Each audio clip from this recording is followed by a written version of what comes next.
Good morning, everybody. It's Michael here again with your latest supply and demand market report. We're going to be looking at metals and agricultural complex in this video. And before we begin, just a reminder that remember this is purely for educational purposes. It's not a solicitation to buy or sell anything. Thank you to those of you who've been in touch with your questions. I appreciate the comments. If you haven't subscribed to the channel already, please subscribe, like the videos, and share them.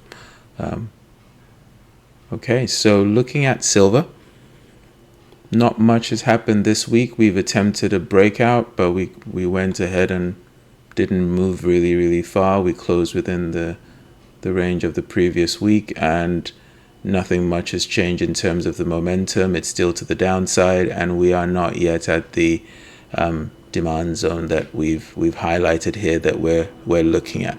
Prices didn't quite reach that demand zone on the daily, which is not at the location we're looking at. It's just outside of it, and we've been flagging, as you can see over here, we've been flagging.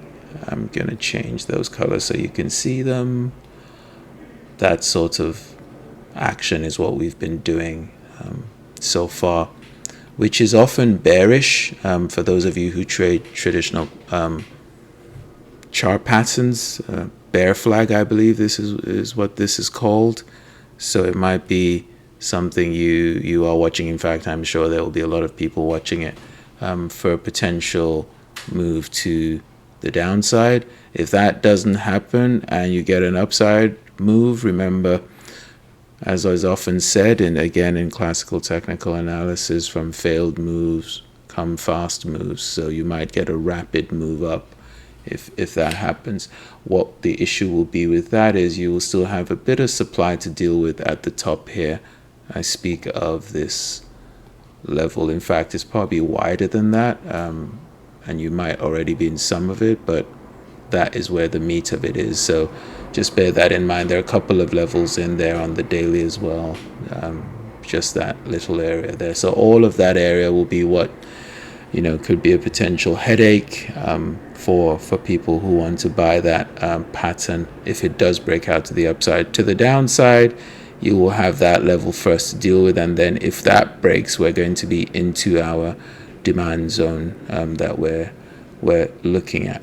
How we engage with this demand zone is a matter of choice for you, if and when prices do come back down, because like we discussed last week, we are still overall in all of this range on the weekly that you can see here, and all of this price action is happening within that range.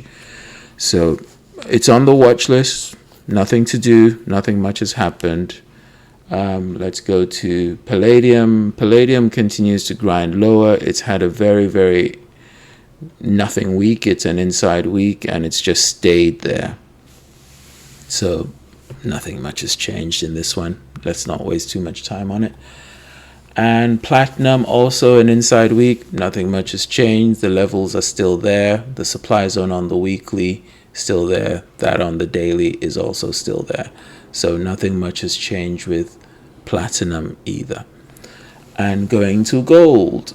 Gold attempted a breakout. Tried to trade above last week's high, but got slammed back down. We are still in and around this level that we've talked about many times.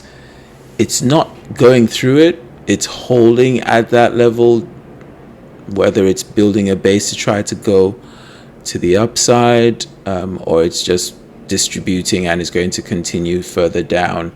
I know which one I would prefer. As I've talked about in these videos, we very much prefer for prices to come down to that level. But again, how we engage it is going to be a matter of choice.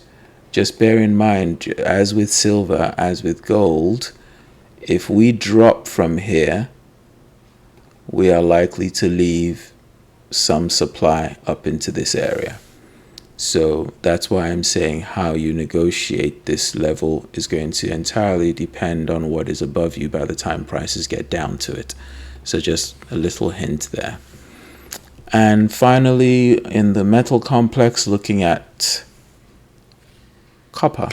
We talked about this level in copper last week, and we said it was a potential idea to assess it and see if it met your quality requirements.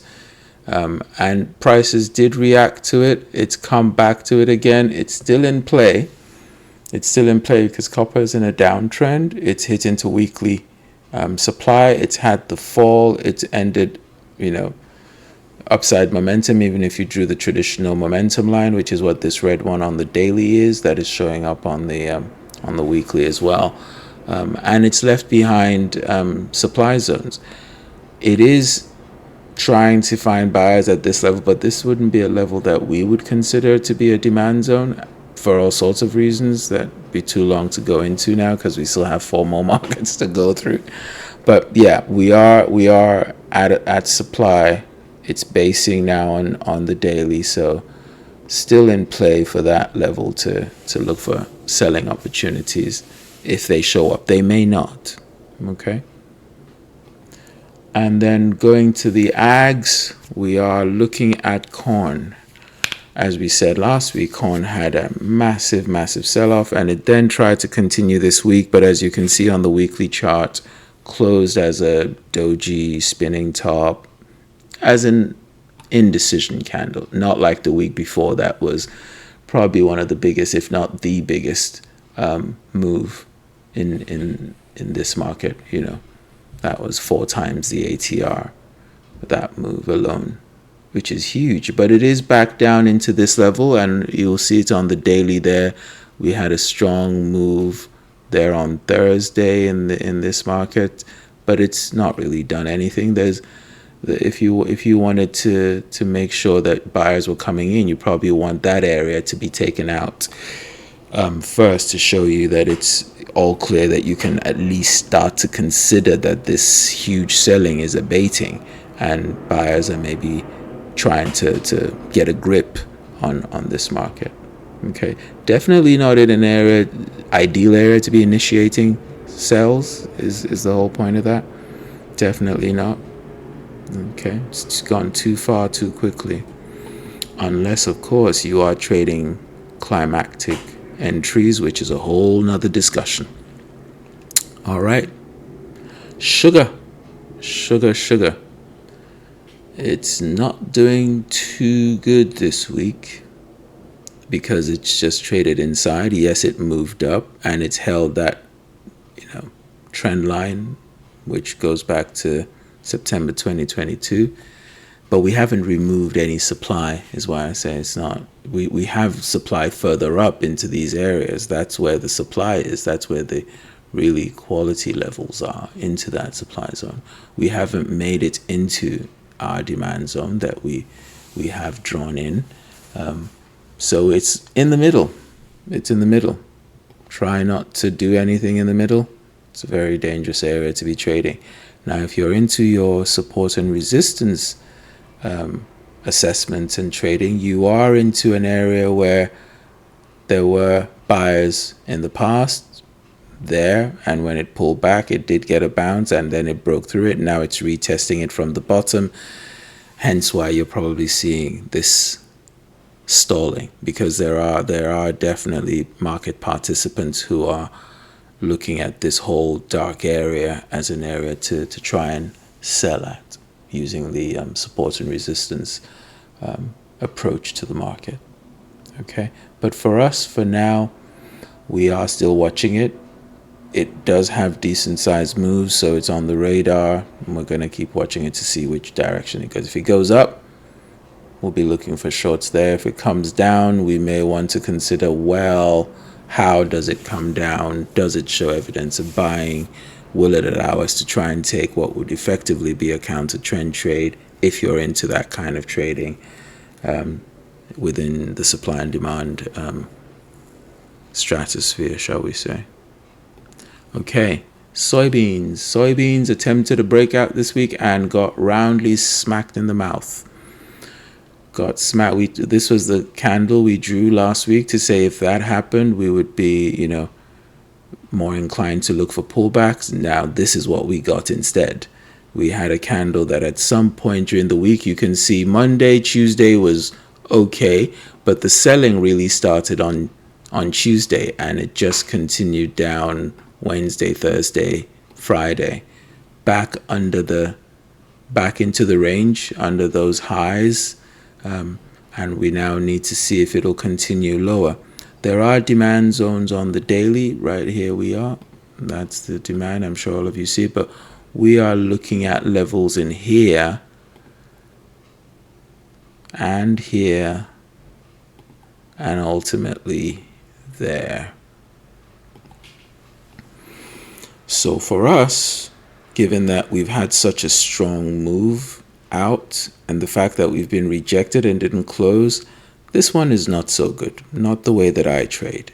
This one is not so good. These lower ones, better for me. Just me personally. This one is in particular, it's a level on top of level. Probably won't be able to take the size I would, because it would have to take into consideration this level right below it, and ideally the stops would need to go below that level to be safe. Okay. And finally, wheat. Wheat, like corn, had that strong selling week the week before, and it also had removed supply like we drew on that weekly chart, and then we had it pull back to that demand, had a little bit of a bounce, took out some supply, and is back testing it into an area that is also weekly demand.